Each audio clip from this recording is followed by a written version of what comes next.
If you've tried every productivity method and still end up exhausted and unmotivated, don't add another habit tracker just yet. Because none of them worked for me until I changed this. And no, I'm not about to tell you to meditate at 5 a.m. I'm talking about the stuff that everybody knows, but nobody actually does. And I'll tell you exactly how it changed everything for me. I used to think that I just didn't have enough willpower. So I kept trying methods, tools, planners, systems, but I'd still crash. My focus would disappear. I'd pick the easy thing. I'll scroll, snack, stall, and feel broken again. I had color-coded my calendar and still found myself eating chips on the couch at 2 p.m., wondering why I couldn't be productive. Then one day, I stopped optimizing and tried something else. I decided to run an experiment just for 1 week. Nothing fancy, nothing cute, just the basic. And I felt like a different person. And let's start with sleep, because I used to treat it like it was something optional. Like 5-6 hours with coffee, totally manageable. Only it wasn't. According to the CDC, adults need 7 to 9 hours of sleep per night, not catching up on weekends. Every night. And it's not just about feeling rested. While you sleep, your brain clears out waste, restores your nervous system, balances hormones, and builds memory. Basically, it resets your ability of being a functioning human. And when you don't sleep enough, focus disappears. You crave sugar. Your brain gets loud and foggy on the same time. And your willpower, pretty much gone. What does this mean for productivity? You can't focus. You can't retain information. You procrastinate more. You make impulsive choices. Basically, the exact opposite of what the productivity hacks are supposed to do. When I finally gave myself 7-8 hours of sleep consistently for a full week, it changed everything. Hard decisions felt less heavy. I didn't have to force myself into work. I had the mental energy to want to do it. Good choices came easier. I stopped chasing discipline. I started feeling like me again. And also, when you have enough sleep, it's easier to eat healthy. Because I thought I was eating pretty healthy. But turned out I wasn't eating enough. Enough protein.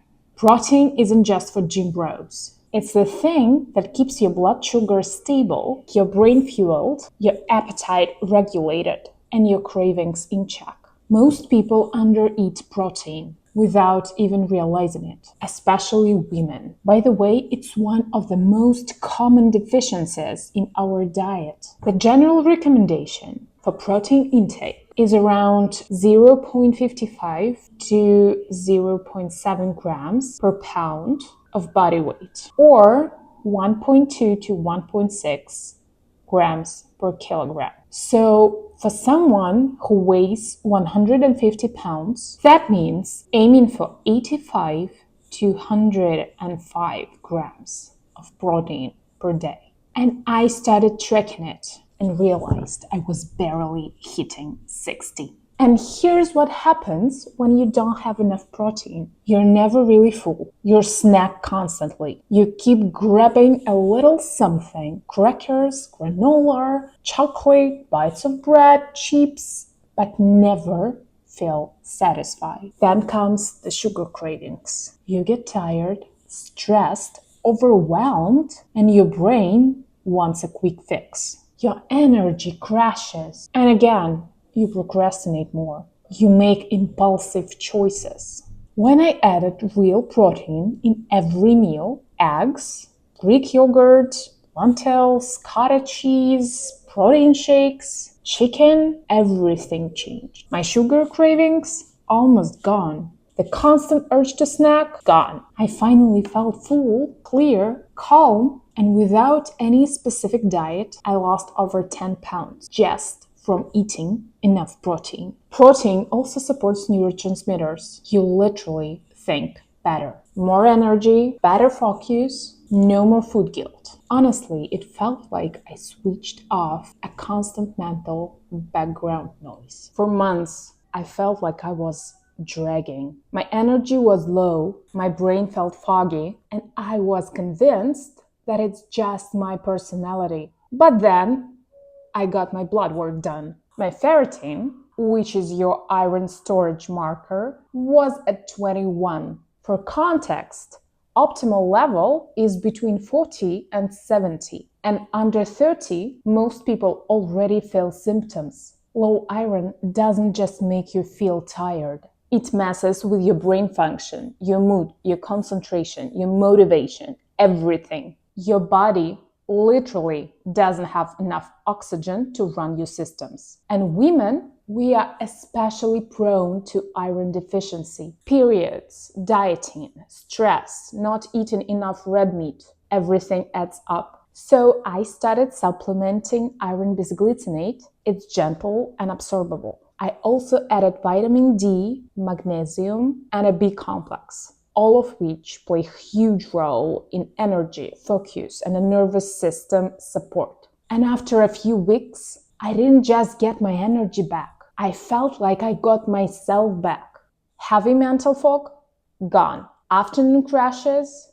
Gone. I could focus, think clearly, concentrate, actually follow through the difficult task. And the bottom line, if your body runs low on basics, no planner, no app, no 5 a.m. routine is going to fix that.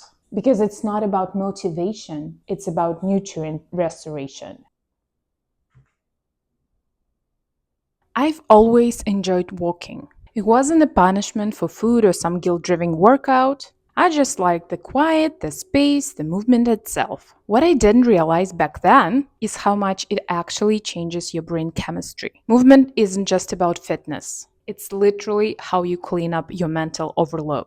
Just 20-30 minutes a day of moderate movement like yoga, walking, stretching, dancing, whatever helps regulate blood sugar, calm your nervous system, reduce anxiety, and increase something called BDNF. It's a protein that helps your brain grow new connections. Movement also improves memory, attention, sleep, and even emotional regulation. It's one of the fastest ways to reset your brain chemistry without needing to force yourself to snap out of it. When I learned that, I started using walks as a brain reset. Even a short walk after meal clears my head.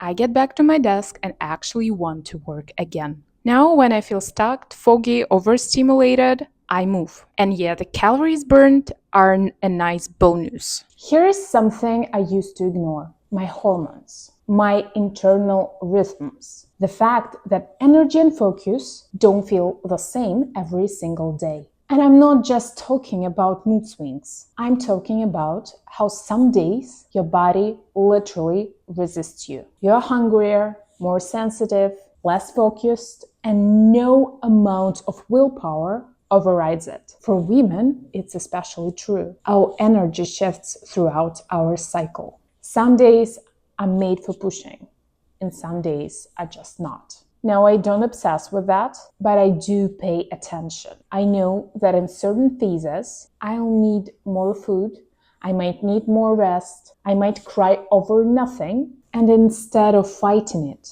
I adjust. Now let's talk about something sneaky: screen-induced overstimulation. The kind that quietly erodes your brain and your ability to think, to focus, and feel okay. Every scroll, every ping, every push, every swipe, your brain gets a dopamine hit. It's fast, it's easy, it's addictive. And the more you feed it, the more it starts craving only fast pleasure. So when you sit down to focus, your brain's like, oh, no thanks.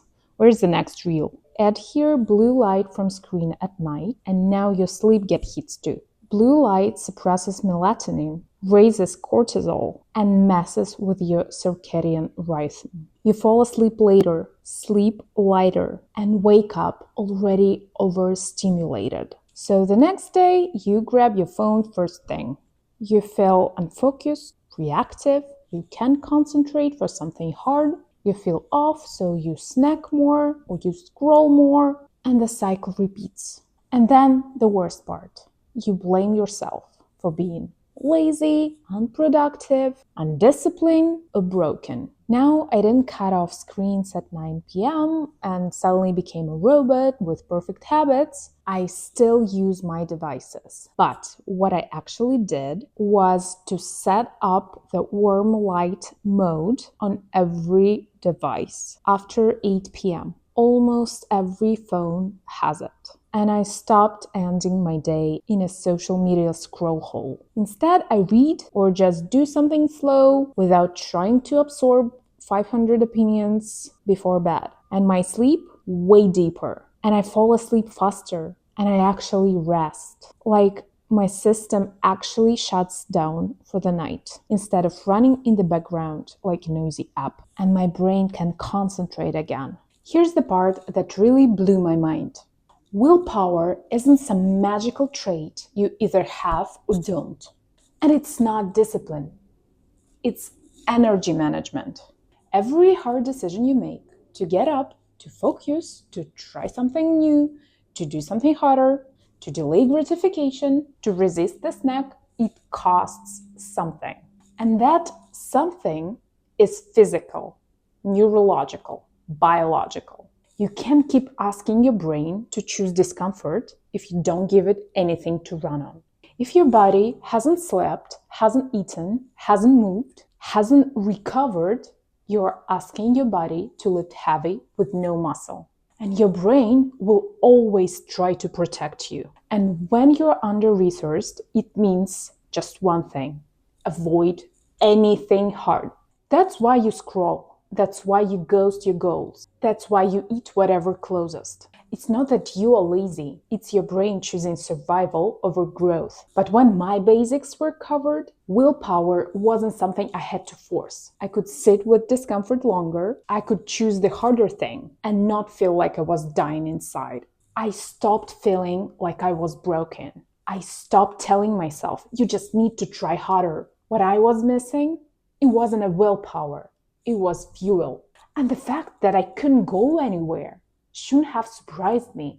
I mean, we'd never expect a car run with no gas. But somehow we keep expecting ourselves to function without rest, food, or care. So if you're still chasing the next method, the next system, the next push, please stop. The truth is, my productivity didn't change because I found some perfect planner. It changed when I stopped pushing myself to something that my nervous system couldn't carry. Willpower does work, but only when your body has energy to back it up. Every new habit, every hard decision takes biological fuel. And if you're running on empty, of course you'll reach for sugar or scroll or whatever easiest. But when your body has resources, you don't need to fight yourself. I used to think I lacked discipline. Turns out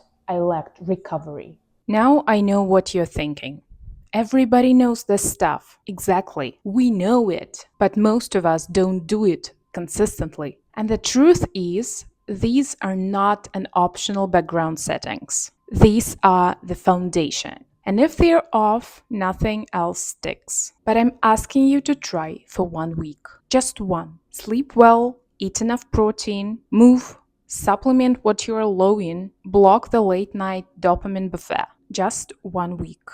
And if nothing changes, cool, go back. But what if it does? Because when I did this, I felt like a completely different person. Energized, clear, calm. The kind of person that chooses salad over burger. And trust me, I've never been this person before. So maybe it's not that your productivity system doesn't work. Maybe your body hasn't had the chance to support it yet. This video is about rebuilding the foundation, so the rest can actually work. And that's what this channel is for.